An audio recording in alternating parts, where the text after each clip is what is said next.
Self respect का सबके पास अपना अपना डेफिनेशन है।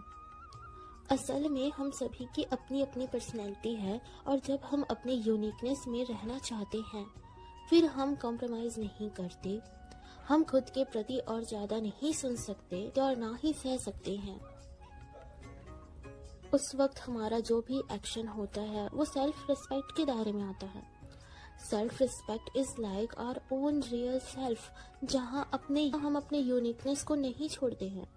खुद को रिस्पेक्ट करना यानी सेल्फ रिस्पेक्ट, खुद को वैल्यू करना, खुद का ख्याल रखना इज द बेस्ट थिंग, क्योंकि इस दुनिया में कोई भी व्यक्ति तुम्हें नहीं जानता।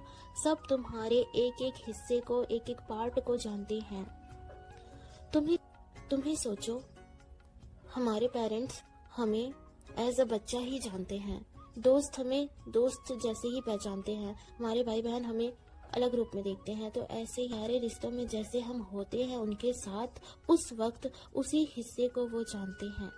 रियल में जो तुम हो वो सिर्फ तुम्हें और परमात्मा को ही पता है। वैसे भी परमात्मा को, अस्तित्व को हर चीज का पता है।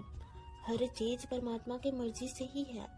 तुम जैसे हो वैसे परमात्मा ने एक्सेप्ट किया है। तुम्हें परमात्मा प्यार करता है वैसे ही। उसको ये कहते हैं तुम्हारा होना और सबका अलग अलग रूप, नेगेटिव और पॉजिटिव दोनों मिलाकर यही तो अस्तित्व का नेचर है, एग्जिस्टेंस का नेचर है, प्रकृति है।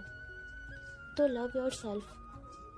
Self love and self respect is the best gift you can give your self. कभी कभी सोचती हूँ कि खुद का रिस्पेक्ट भला कैसे ना करूँ। मेरी जो तकलीफें हैं, मेरे जो दर्द हैं, वो भला मेरे अलावा कौन ही जानता है अच्छे से। जो जज करते हैं, जो मुझसे हेट करते हैं, भला उन्हें क्या ही पता मेरे लाइफ के बारे में। पुराने जमाने से जो एक बात चलती आ रही है कि जब खुद पर बीतती है ना तो लोगों को समझ में आता है, तो वही बात है। आप किसी को अपनी कहानी बता भी दोगे तो उन्होंने एक्सपीरियंस नहीं किया है तो वो समझ ही नहीं सकती। भला ऐसा जब हो कि बिना जजमेंट के मेरी दिल की सारी बातें सुन लो, जब तुम्हें पता चलेगा कि कैसे मैं भी एक बच्ची से अभी भी जिस रूप में हूँ, इतनी बड़ी जो हुई हूँ मैं, जो मेरे लाइफ के इवेंट्स हैं, उसी ने मुझे यहाँ ऐसे रूप में लाया है। अभी मैं जो भी हूँ किसी को क्या ही पता, और मुझे नहीं लगता बताने से पता भी चल सकता है, क्योंकि हम जो भी वर्ड्स यूज करते हैं उसका मीनिंग तो एक है ही, मगर अपने एक्सपीरियंस के थ्रू उस मीनिंग से रिलेट कर उस मीनिंग को हम वैसे समझते हैं। तो मान लो मैं अपने लिए अपनी कहानी को बताने के लिए जो